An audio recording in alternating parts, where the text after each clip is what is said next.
All right. Well, hello, everyone, and welcome to the Sent Conference online. This year, we are pivoting again, just like everyone else has had to do, and are switching from doing a weekend conference, which is what we did last year, and are instead spending four Wednesday evenings in November doing it online instead. My name is Jenna Fabiano. I am one of the pastors at Willoughby Church in Langley, BC, and I'm joined tonight by Dave Groon, who is one of the pastors at Hope Community Church in Surrey. We both serve on what's called the Home Missions Committee, and if you are unfamiliar with that, it is a committee that's affiliated with the Christian Reformed denomination. And it was out of that committee that this whole conference was sort of birthed.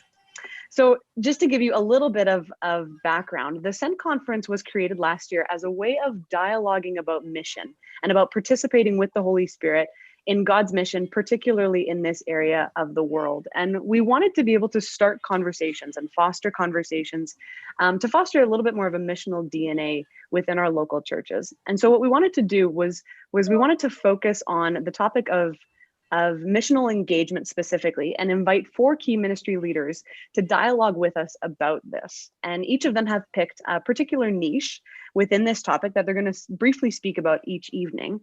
And then most of the evening will be spent dialoguing with them, asking questions, and fielding questions from you guys as well.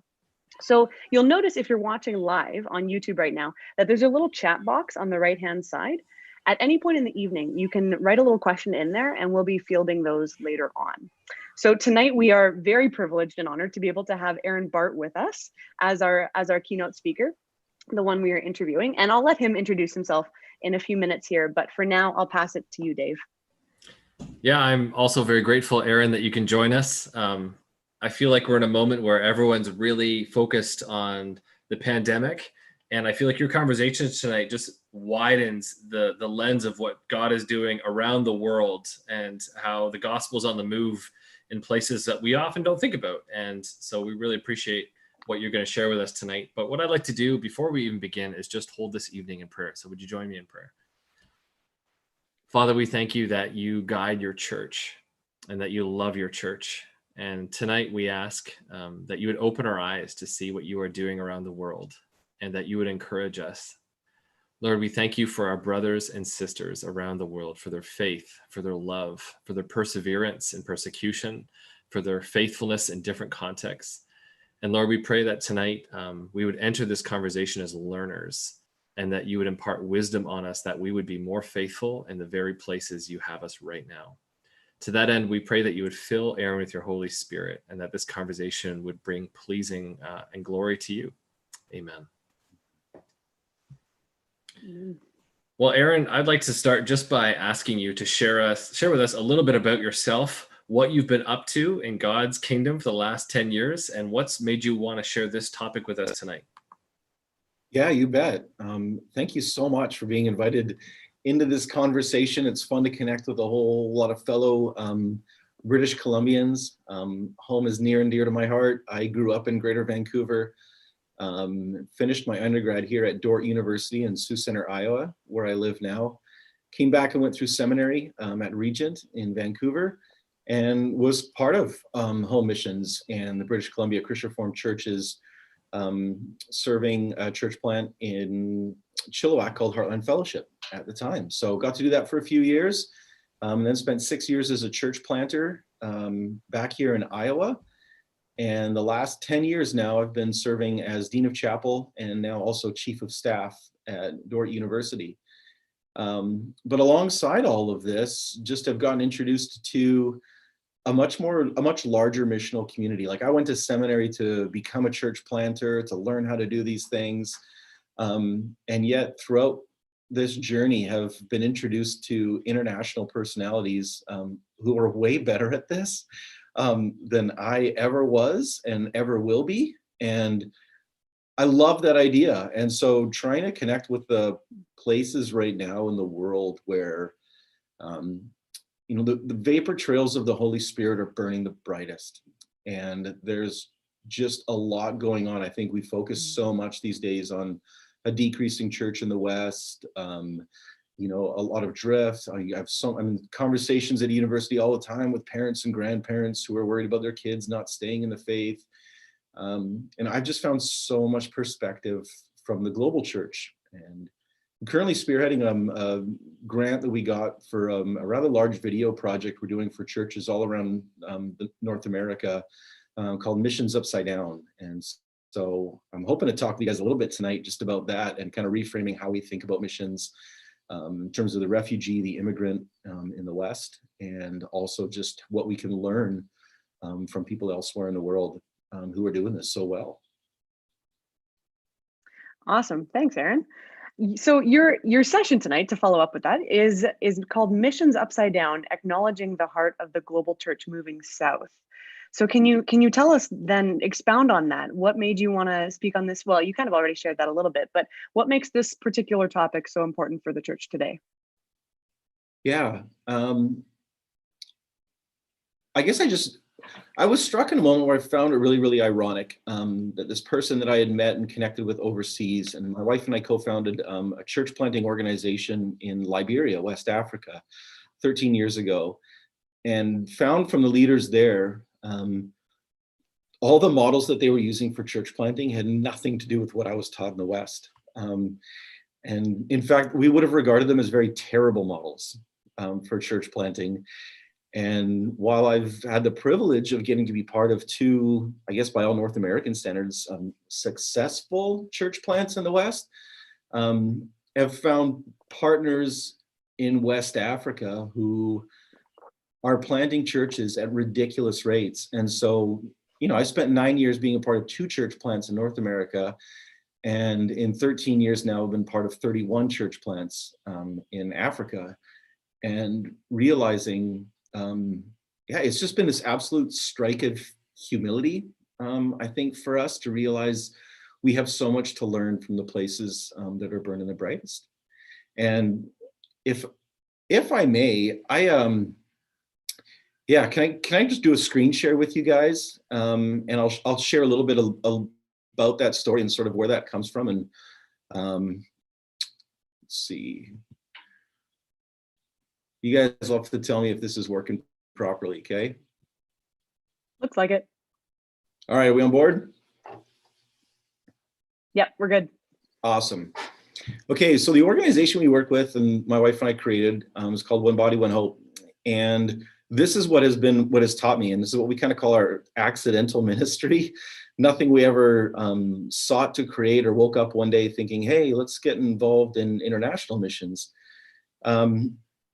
But in the process of adopting one of our sons, our middle son, Judah, from Ethiopia, I was staying in a ministry guest house with a pastor there from Liberia, and we hit it off, became really good friends really quickly, and just agreed to stay in touch. And I think often when you travel, you meet people and you say stuff like that, and then it all falls apart when you get home. But there was something so compelling about these guys, and I realized, man, this person is the same age as me, has the same amount of kids as me, always dreamed about being a church planter like me. And the difference is I live in the richest English speaking place in the world, and he lives in the poorest. And that was one of the biggest differences we could find between us. So we started introducing these ideas that they wanted to engage in. And I fell headlong for it. On a recent trip where I went, you can see that I realized through study that this window of sub-Saharan Africa in the last 100 years has been the hottest movement of Christianity since its inception in terms of overall growth. So within the sub-Saharan African window, at the turn of the 20th century, there were a very minimal amount of Christians. Today, there are 250 million inside this window. And it just hit me in a moment while I was standing there and we were filming, thinking to myself, I'm standing on this red dirt, and this is the reddest, hottest place of spirit growth in the history of the Christian movement. And this place that is so poor, in fact, where we were at the time in Liberia, the poorest country in the world, is phenomenal at doing this with zero resources, just really, really leaning into where God was leading them. And their churches at the time were all being built out of collecting Civil War orphans. So pastors were going through the street, moved by the gospel, finding children clinging to dead bodies of parents, and just realized that I have to take these people in. And it struck me in the conversations back with them too. It's just that's a terrible church planting model. Orphans are very dependent. I think we get the most excited when a rich person comes in our church thinking, man, this is going to be the catalyst that's going to move us. Or we look for that personality of the evangelist. And they were just following very, very simple gospel motives.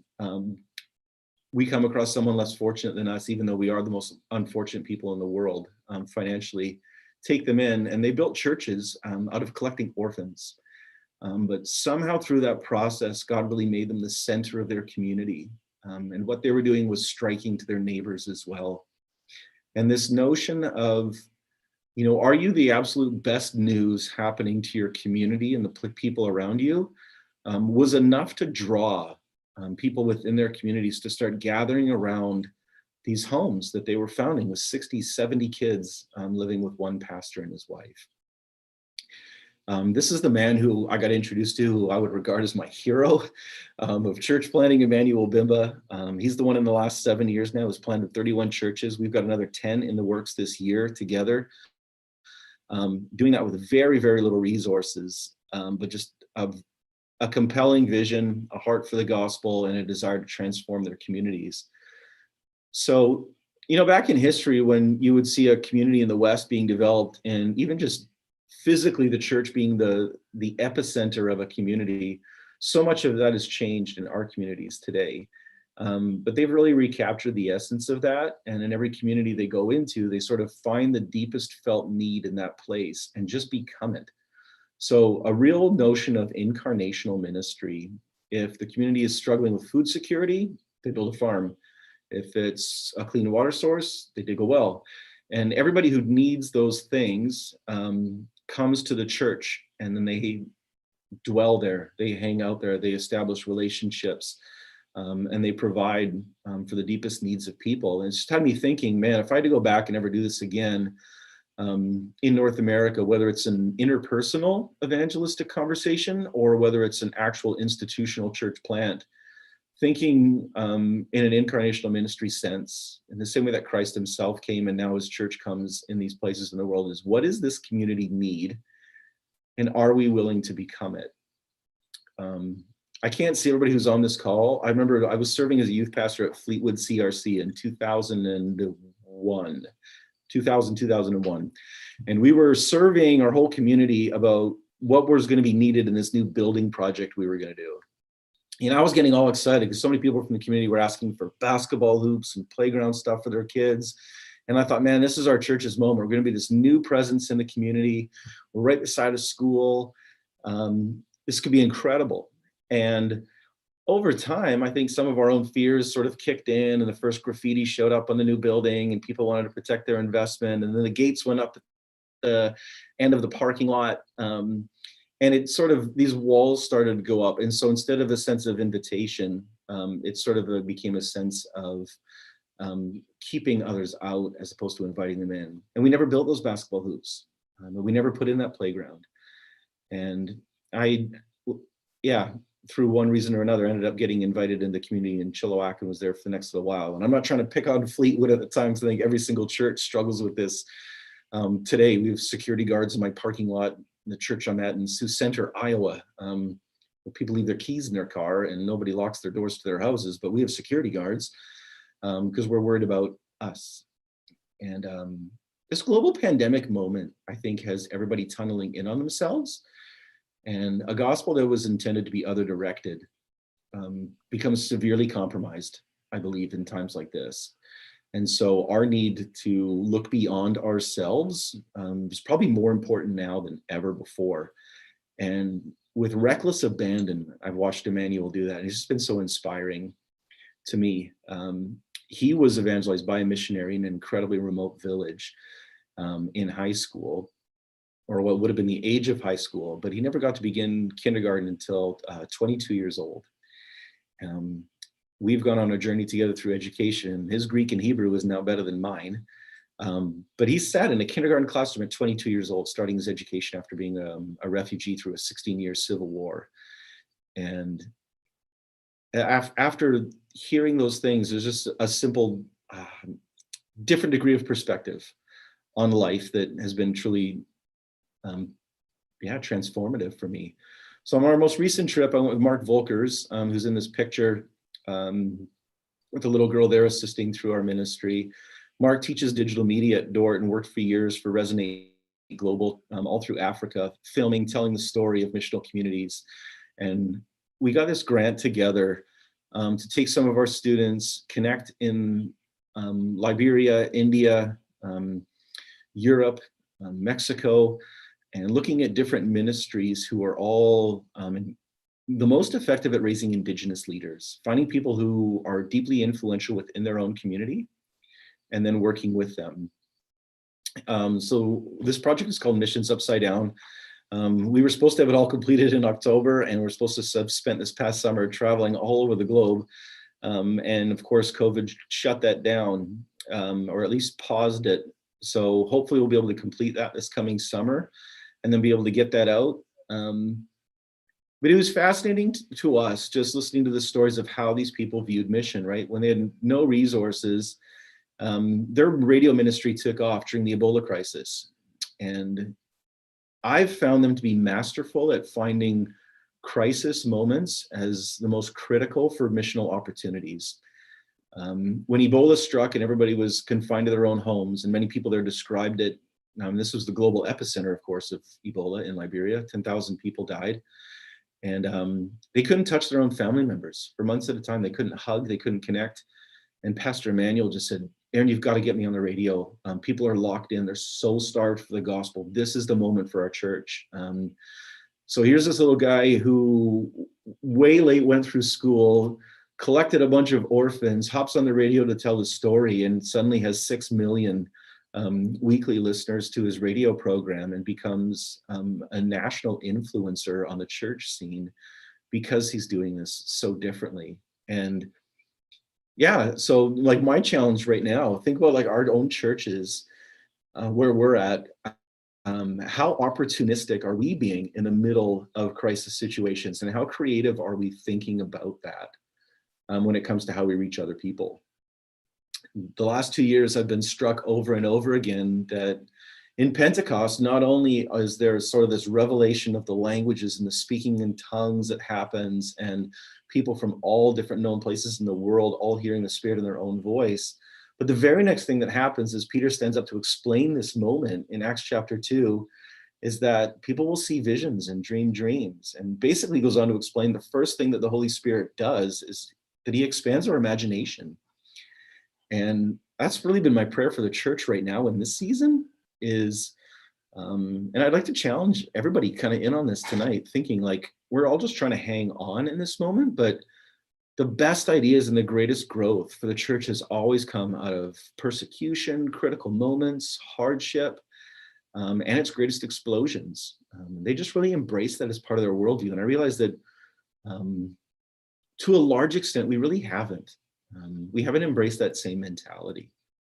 So we got to go through with these students and connect with these guys in all these places. And this is one of my favorite pictures I took of Jake Brower on our trip with us, who does our digital media stuff on campus, because he got this little caption running with it of, yeah, you know, best smile in the world, who wore it better? And these guys seem to be better at everything than us, and just really, really teaching us humility through that process. There's a principal of our high school there. We've got 6 Christian schools we got going. His name's Derek Dennis, gone through incredible hardship.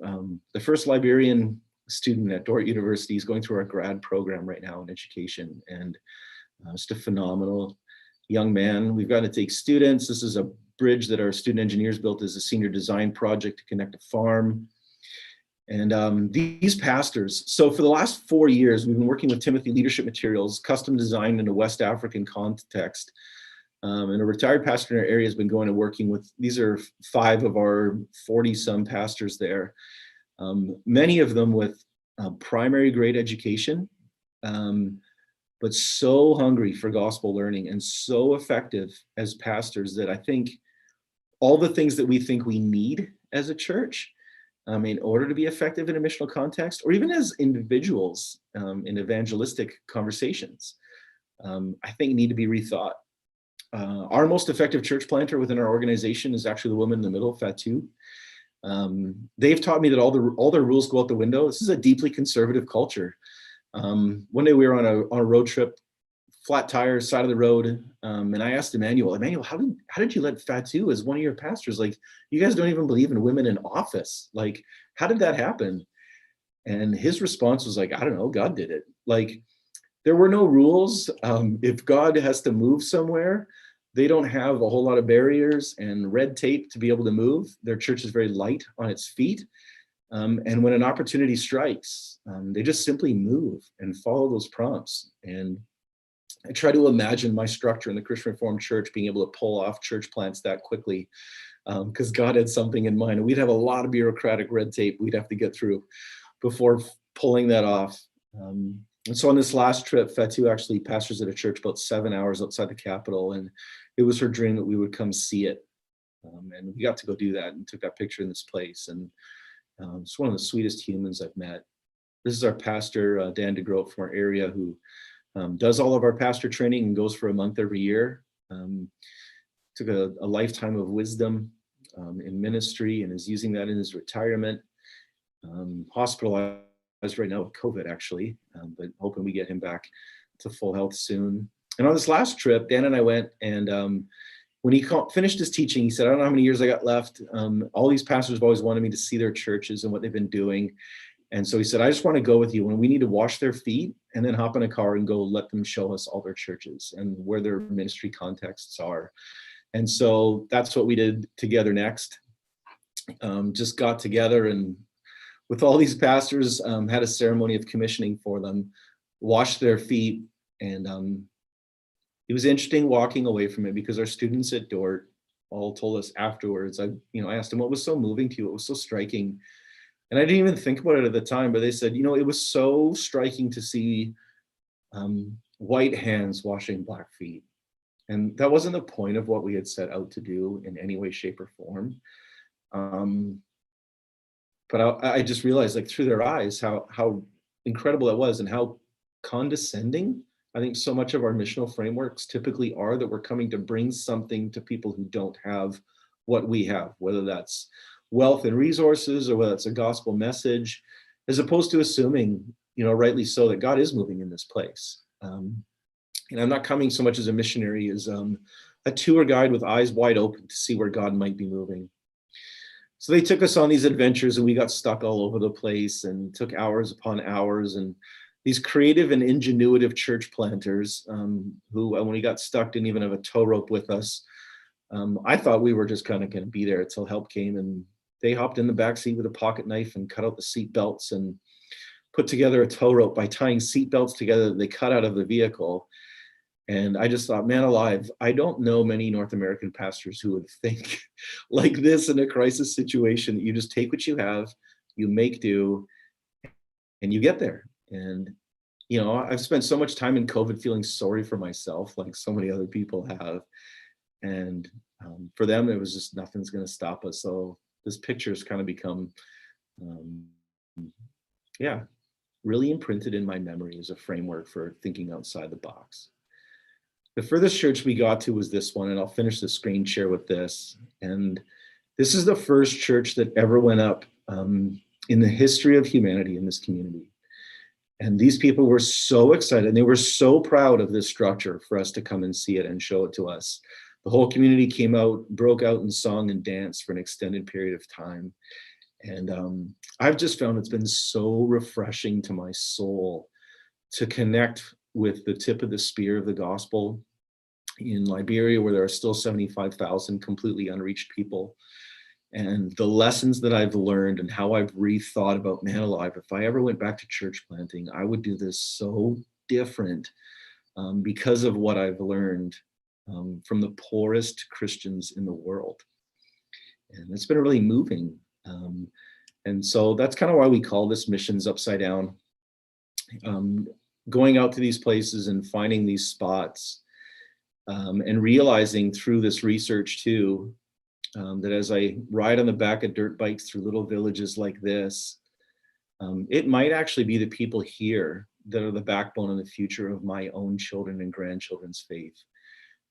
As missions is starting to move back, from where the heart of the Christian church is today in the global South, back to Europe and re-evangelizing Europe and re-evangelizing North America. Some of the fastest growing churches here in the US and throughout European capitals are from African and Asian missionaries who are first generation Christians coming back to re-evangelize. So our next stop on our filming tour is going back to where Christopher Columbus was commissioned at the Alhambra in Spain to leave and then realize that the churches being built here now are generations later the same people who they reached at the ends of the earth now coming back.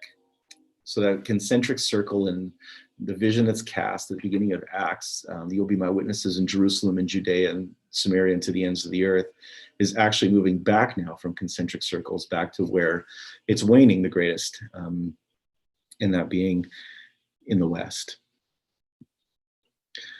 So a little bit of a kind of a longer ramble there telling our story of how that works and why I'm as excited about this idea as I am.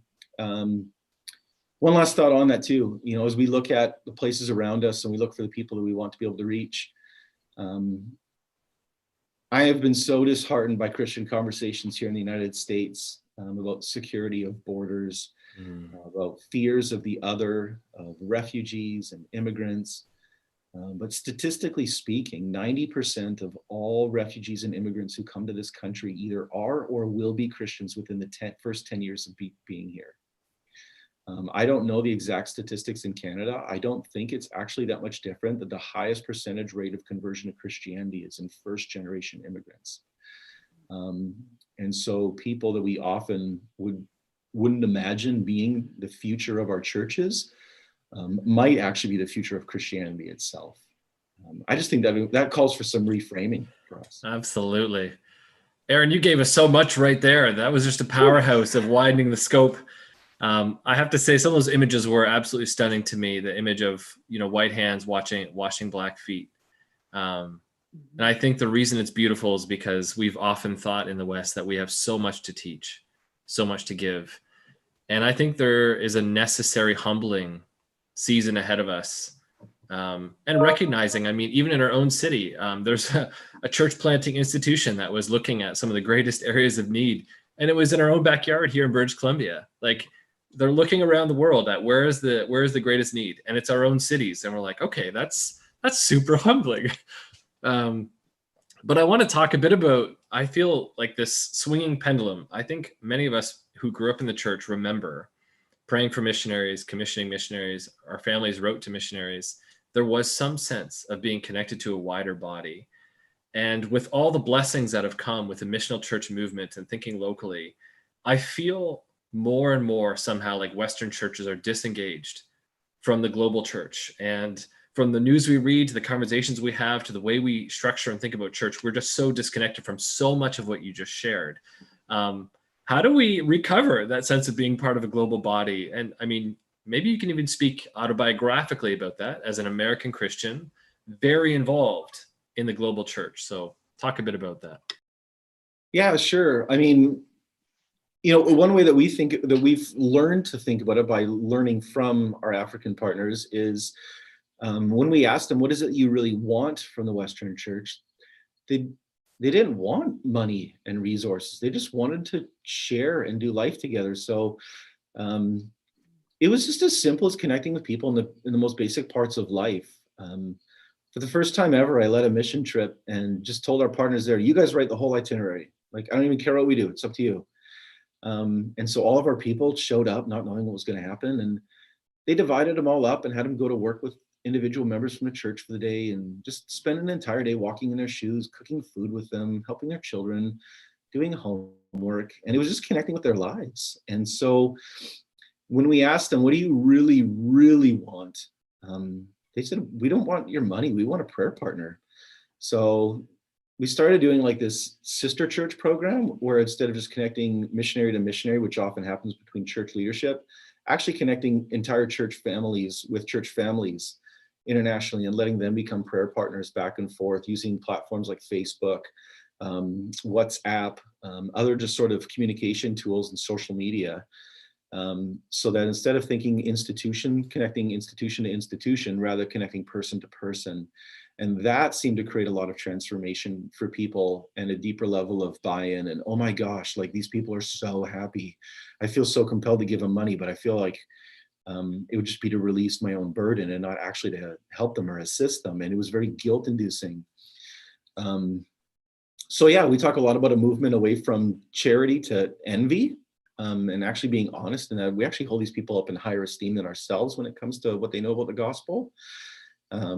So I think it's just some of those personal contact things. It's not really a deeply programmatic type of approach, but I would love to see everybody in the Western Church just find somewhere where the Spirit's moving powerfully internationally and find one way to connect there, not in a one and done trip, and not in a missional touristic kind of way, but in a much more deep and enduring way that isn't financially based, that's relationally based. It is interesting thinking about just the Western Church following. You mentioned institution versus relationship, and I do wonder. It does make you question if just culturally we've created a Christianity in the West where we've built it up around certain structures that culturally don't exist elsewhere, and so their churches are being built around different things just because of different cultural values or ways of living. Aaron, your words made me think of when I was in Nairobi with a Regent course a number of years ago, and the one church that we went to with this course, we were investigating, African theology and context. So we went to Nairobi to learn from them, but we went to this church, Nairobi Chapel, which is a huge church in Nairobi, and it's got 7 different sites in the city, but it was so Western. Yeah. It was so Western. And I had to wait till after the course before a couple other students and I could actually go check out like an indigenous church. But it was fascinating because I think the senior minister, if I remember correctly, was educated at Fuller down in the States. And it was just kind of mind boggling. But I think we're kind of, in the last decade, what we've kind of seen is that that might be the norm, that might be an anomaly, but what it does seem, it seems that church leaders in other places are a little nervous about adopting Western practices and ideas because we don't exactly have anything to show for it anymore because of the decline in the West, as you were kind of speaking about. So I wonder, can you talk a little bit about that and that dynamic? Yeah, no, I'm really glad that you brought that up. Like here in the US, right, for 20 some years now, every year we have 4 new non-believers for every 1 new Christian. We're at an incredibly opportunistic moment in COVID, right? Everybody's like, I just want normal again. I just want to go back. And I just want to shake everybody and be like, go back to what? Like it sucked. We were terrible at it. We were going backwards at 4 times the rate we were supposed to be going forward. What? Right? Like the definition of stupidity is doing the same thing over and over again and expecting a different result. So why are we so eager for that? And what is it that our comforts like are actually built in? And I think we just had these liturgical practices that were much more behaviorally based. They're sort of like our own little, kitty blanket that they're nostalgic to us. They feel good to us. But they're not actually life-giving. And they weren't actually born of the Spirit. They're much more born of creaturely comforts that I think that our churches felt more like walls for us than open doors to our community. As now we look forward to just learning from others. I went back, I'm scanning the commentaries on my shelf, right, that I've picked up over the years, all recommended to me by my fantastic profs at Regent that I loved. But man alive, almost every name in there is some old white dude, as opposed, like I had to go through and cull part of my commentary library and purposefully go out and find out who are the leaders in the church in China, who are the leaders in the church in Africa. I need to be writing sermons in North American context, listening to international church leaders who are doing this in fresh and new ways.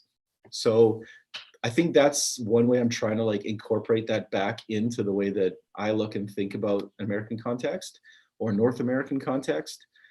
Jenna, you hit too on like the institutional piece. This is where I think our next generation is really, really helpful for us. We complain because they're so distrustful of institutions and have no institutional loyalty whatsoever. Well, Well, there's a reason for that distrust, right? You grow up in a Me Too and a Church Too movement, and you'd be skeptical of those institutions and the people who lead them as well. So that's opportunity for renewal, and rebirth and recreation. And so I love it that this generation, that Gen Z, doesn't sort of swallow this stuff whole, but is very willing and excited, to try to recreate that. So I think that creates a new moment, a new opportunity for us. Well, imagine for a moment that you could get just tons of North American pastors to sit in a room, and the seminary class was taught by a number of your friends who have planted churches in Liberia and neighboring countries. What would they want to teach? And what would you want the pastors to learn? And not just pastors, but church leaders and people who are deeply committed and want to see the church in our own cities grow and thrive. That's good. I think they would want us very quickly to rethink what we mean by that word grow, and what we mean by thrive and be successful. I mean, one of the greatest African pastor teachings I've ever heard, is the measure of a great church is not by its seating capacity, but by its sending capacity. And we still define successful churches by which ones are the most established within our communities. In other words, who has the biggest building, who's got the biggest programs and the most staff. And so as much as we don't want to admit it, we are so products of our consumeristic culture. And so I think that they would be pushing us really, really hard, to be thinking about, are you actually disciples who are making disciples? And not just your pastor, but like everybody in your church. And if you're not, I really don't care how big your budget is, and I don't care how many seats you have. Sending capacity, not seating capacity. That one, I think, is at the heart of a lot of their message. Aaron, this just playing off of what you were just talking about, it just made me think, when we think of sending capacity, because I remember, again, the churches in Kenya were also about going deep and going wide. And it was sort of like these things were simultaneous, or things that you needed to constantly be thinking about simultaneously. You don't just go deep. And I think that's what a lot of, particularly in our tradition, a lot of churches are inclined to do, is try to go deep in discipleship. But the missiological aspect of it is missing, the actual doing something with that discipleship. Have you seen examples of discipleship in places like Liberia that look different than what we do for discipleship here, that incorporate that missional aspect? Like, how do they do discipleship differently?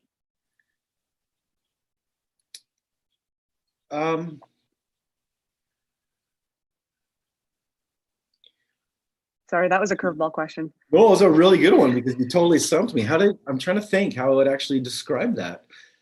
I mean, I think the easy tempting answer for me is to be like, well, they just seem to be all more in, right? Like, are their churches the center of their community, and they're there 3 to 4 times a week and not like 1 hour each week. And their relationships and their social networks are all born out of that place. But I really do think that it's more than that.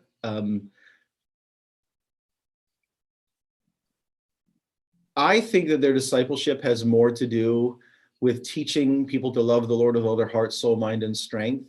And our Christianese about going deep typically means loving the Lord really, really well with all of our mind, and not our heart and soul and strength. And so it doesn't translate into service within our community. It doesn't translate into financial sacrifice. It doesn't translate into having your heart absolutely broken for someone down the street from you who's been hurt in life to the point they would actually upend your apple cart. And I just see them so closely tied to each other relationally that way, that's just worth figuring out together for them. We would do another book study. We would think more deeply about that. And I think particularly in our Reformed tradition, that's actually a little bit of an idol. I think we like to tell ourselves and give ourselves a pass, saying that's been our great contribution in Christian education, or in Christian philosophy and thought and systematic theology. But I think we struggle from infobesity. We've got kids who grow up and they're full of knowledge, and then a crisis like this hits, and we finally realized that we've been spiritual couch potatoes for 30 years, and we don't have the spiritual muscles to actually endure hardship. We don't have a theology of suffering. We've railed against health and wealth gospel and prosperity notions, and yet every one of us operates out of a framework that our life is supposed to move up and to the right from the day we're born until the day we retire. And I think we've got a lot of deconstruction there, I think, to do. Well, So, Aaron, keep going. Yeah. No, so I was just going to say, in terms of discipleship, I think that's it. It is actually more comprehensive in the way that they view their lives, being just wrecked by Jesus. Like when people are afraid to become Christians because it's going to tear their life apart and not just, be 8 new steps to a better you. It's born out of an other directed view of what the Spirit is doing instead of something that's much more selfishly motivated. So much of what I love that. Yeah, I wrote that one down. Infobesity. Everyone, remember that one. I did not make that up. I read that somewhere, but that was a very cruel comment. I feel very hurt by that. I was very comfortable with my infobesity, Aaron. So much of what you just talked about is really matters of how the church relates to its culture, like this idea of like living out the gospel in a particular place, but not being taken hostage by it. I mean, and along the way, you've actually made a few comments that suggest quite clearly that there's a lot of ways in which the church in the West has been taken hostage very subtly and carefully over time by consumer culture. And maybe I can turn that around and say, how have you learned from the global South in terms of how the church relates faithfully and yet relevantly to its culture? And what can we learn in that posture that they have? Yeah, I mean, the most poignant one for me is when we started getting to do these church plants in these new communities that were very, very rural, had never been touched by gospel before, were deep into animistic belief systems. They've been practicing polygamy for thousands of years. And so all of a sudden these polygamist households come to Christ, and all their church leaders were getting together trying to figure out what do we say to these people? Like, is the godly thing now to divorce 7 of your 8 wives and cut them all off? Or what is someone who is absolutely moved by Jesus to do in this situation?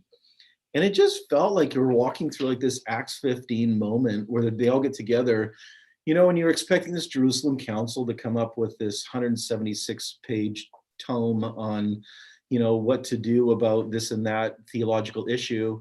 And when that passage concludes, the church leader's like, it seemed good to the Spirit and to us that you probably shouldn't sleep with hookers. Don't go to, eat meals at, foreign temples for different idols. And, they just have this little short list, and it just seemed obvious to them. And that's sort of what I saw the African church do in that, was walk out of a meeting together with all their leaders just saying, it seemed good to the Spirit and to us. And I'm like, I don't remember the last time I even saw that in minutes at my last council meeting, right? Like, we consider ourselves such great problem solvers that we're trying to do a lot of it without Christ, and without his Spirit in that. And so to just be completely much more wide open to maybe his next move is actually beyond my current peripheral vision. And it's not one of the 7 possibilities I came to the meeting with or drew out on the spreadsheet. Maybe he wants to blow our doors off and do something entirely new. And I think that they embrace that better. And I don't know if that's just the newness of gospel that over time, accumulates other things along the way that sort of hinder it, or if we're just tempted by different spirits in the Western church than the churches elsewhere are. Can I pick up on that, Aaron? Because so I think I'm always intrigued, because when it comes to church plants and new church plants and creating a culture, so to speak, which is why so many church leaders are drawn to church plants, if they are drawn, not many are, but those who are drawn to church plants are so drawn to the idea of creating a culture rather than stepping into an already institutionalized one, because it's a lot easier to create one than to change one. But with a lot of these churches growing elsewhere, Is it just inevitable that at some point they'll also become institutionalized in some capacity? And how, and if, or if not, what would keep them from falling into that trap? That's good. I think it's tempting for us to just sort of say or give ourselves a pass by saying, well, I'm sure when they're far enough along, they'll do the same thing, right? Because we all have rules in our church order that all came about because there was a problem people couldn't solve, so we made a rule for it. But I actually don't think that's necessarily the case. I think there really is something in just the bare necessity of the gospel when you don't have a lot of other things along. I think the things that we've drug along have been multi-million-dollar facilities and huge staffing responsibilities, and a desire to want to put a checklist in front of people that we're doing bigger and better events, and we're doing this series and we're doing that. Whereas they're just simply financially not going to be burdened by some of the same weights that we are, because they can't afford the next Francis Chan video series that comes out, and they can't afford the next best-selling Christian self-help book that everybody's going to read at MOPS. Like, it's not going to happen. So in some ways poverty insulates against some of those trappings. Whereas I notice here, even myself, like, I work so hard to build my life that I don't need to have faith, right? That's sort of the Western model, is I just need to make sure I take care of every contingency so I won't have to trust God. But when you don't have life insurance and health insurance and all of these things, you are always going to stay in a place of give us today our daily bread, and mean it with every ounce of your being because it's real to you. Our wealth has been more threatening, I think, to our gospel than almost anything else. So that's actually what I think is, I don't think it's time and accumulating things like a snowball that's rolling, that's picking up momentum. I think it's wallets that have rolled that have picked up a lot of financial obligations. Wow. That was a zinger, Aaron. I mean, that thread kind of wove its way through the beginning of what you shared too, how the poverty is a reality that shapes every dimension of the church's life in Liberia. That's just the context they live in and thrive in. In some ways, that should not surprise us for a second, given all the ways that Jesus talked about the margins receiving his blessing. Yes.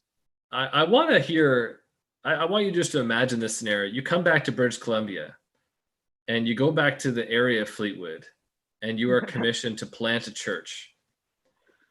What would you do based on what you have learned from your brothers and sisters in the Global South? I'd steal a bunch of sheep from Hope Community. No, because that's often been our church planting models, right? Is we just attract other Christians.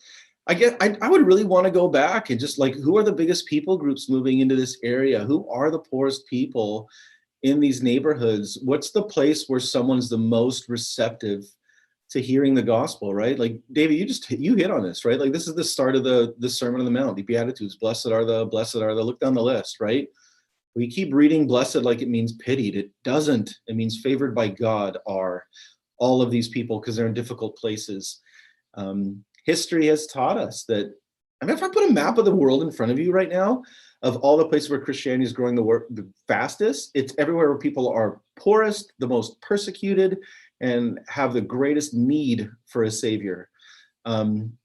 So I would hope that this message that I've learned from this stuff has sunk deep enough in me that I wouldn't want to be drawn to the same trappings of, if you build it, they will come type of model, but rather just, where are the deepest felt needs of this community?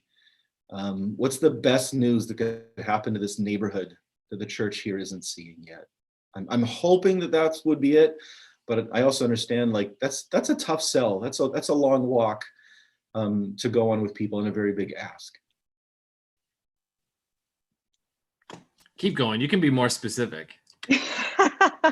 I honestly, I mean, I've been removed. I've been here for 16 years now. So, what the most pressing issues are in a Fleetwood neighborhood or in other parts of the Fraser Valley right now, I probably don't know as well as I did then. But I would really want to develop a core of people and walk through a period of time of teaching, just being able to look at how would this really be different, you know. Church plants also have a tendency to accumulate people who are just disgruntled elsewhere. So yeah, when you say it's easier to start something new, well, it is, because the one thing everybody's got in common is they don't like where they came from, and they got a gripe with somebody else. But then after, right, a few years, you're going to hit this hurdle where you realize, well, wait a second, we actually have to be for something here. So I don't know, I'd want to help people work through their hurts and what are you disgruntled by, and maybe you need to go back and make amends before you're actually in a place where you can create something new instead of just running from where you were. Right. Thanks. Well, I Can do I go? appreciate. I want to go, Dave. Oh yeah.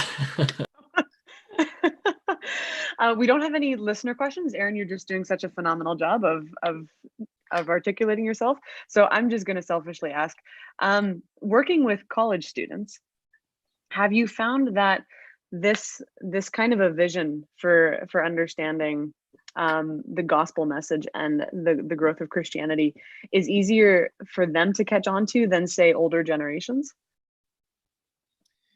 Or how have you found that dialoguing with college students? Yes, I think they are. I mean, and part of that is a youthful naivete, but also just, you know, I mean, if you look at some of the, like look at the Barna research stuff, the things that drive Gen Z, even differently than Gen X or millennials, they really don't care as much about the same sort of trappings that sort of a builder and boomer generation did coming before. You know, the desire to build something doesn't exist in the same way. The longing for deep relationships after spending so much time in life in a digital world is very, very real. So I think just their value system is already set up better for that. And even if that's just simply reactionary, right? Like each generation pulls the pendulum back from where they were taken. Even if it's just of that, there are things within that that are real positives and that can be built off of. And I think set them up well in a lot of ways. I'm very optimistic, actually, about the future of the church because of the kids that I see coming through here, the 18 to 22-year-olds, you know, who can't reconcile this just like all in calling to follow Jesus with some of the other elements of life and culture. And when they're just like, they feel the tug of war and they're like, forget it, I'm not even going to try. I'm all in. And I see that a lot. So that's really encouraging to me. So it feels like breaking the spell of the American dream.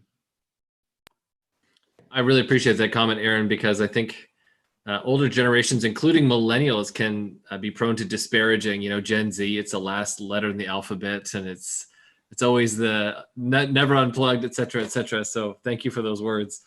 I guess my comment is related to that. Like, my sense of what you shared at the very beginning is that a lot of church leaders and church planters in the global south are very risk-taking oriented. And you seem to indicate that there's a safety that sort of holds back some of what's happening in the Western church. What are the risks that need to be taken right now in Western churches? And that'll be my last question, Jenna, just so you know. We'll finish with this one. I got to have a great one-on-one Zoom conversation a few weeks ago with Albert Jew, and really, walked away from there thinking about several of these things. And he was sharing at the time just sort of the future of, you know, when people are at this moment not thinking about the future salvific moment, even existentially for our church's existence, isn't hold tighter, you know, it's successful churches plant churches. And so to actually be brave enough to go against the grain and not just hold on tighter but send out faster. I mean, that feels like a huge risk, I think, to people, because they're like, we can barely pay our own bills. Why would we ever do that? But that's at the essence of the DNA of church and the community of Jesus that was founded. So I think recapturing a little bit of that spirit, that adventurousness for people. Come on, that's way more compelling for a church congregation right now. Be like, are we going to plant a church in a neighborhood here that doesn't have a church? Or are we just going to guilt everybody into making sure we hit the budget next year? Like, which of those sounds more compelling to you to follow, right? Like, and the one feeds the other. I think it's just trusting the wisdom of Jesus. Like, he wasn't naive and he wasn't a simpleton. He was a genius. And I think he knows what moves the human heart. And it is, and it will always be completely oxymoronic that this kingdom grows the more you give it away. But we just have to re-embrace that. But that is risky business. At least it feels like on the outset. Yeah, it's a tough sell to many minds who feel worried about the future of the church and its decline in numbers. And I just really appreciate you sharing that. Aaron, we did have just one quick listener question, so we'll close with this one. One listener is asking, so they're not in charge of a church, they're just a quote unquote regular attender. How do I begin in my little way to shift towards what you're talking about, to be a missionary in my own context? Does it mean I sell all my possessions? Does it have to be some sort of extreme thing? I doubt it, because I wouldn't think you'd have to walk very far down your street before you found someone who needs something that Jesus offers. You know, in our own neighborhoods, I think it's just this. I really do think it's just the simple prayer of open my eyes to see where you're working. What's the next thing that you want to do on my block? What's the next thing you want to do under my roof? What's the next thing you want to do in my heart? Those are the most compelling things that people want to get on board with. And I think that can run like a contagious virus in a beautiful, beautiful way, through homes and through families and through neighborhoods. So I think it's just that, just God, show me, right? Like, what's the one thing today where I can be good news to somebody around me? If all of our churches had all of its members waking up every morning saying that prayer, I don't think we'd have budget issues. Well, thanks for that, Aaron. All right, well, I think we'll close up there, try to keep it to under an hour again tonight. Thank you so much, all those of you who are joining with us this evening, and all those of you who will tune in afterwards. Don't forget to tune into, if you missed them, actually, don't forget to tune into and watch some of the two previous interviews that we did. Albert Chu was our first, and then last week we had interviewed Jim Mullins. And next week we have Shayla Visser. And so don't forget to tune into that. You can find all of the information on our Sent or on the Eventbrite page. Just search Sent Conference and you'll find the links there. A huge thank you to Aaron for joining with us this evening. Thank you so much for offering your time and your wisdom with us. Many blessings to you as you continue in ministry at Dordt University and beyond. And many blessings to all of you that are watching tonight. Have a wonderful evening. Thanks, guys. Thanks for having me on too. Really appreciate it.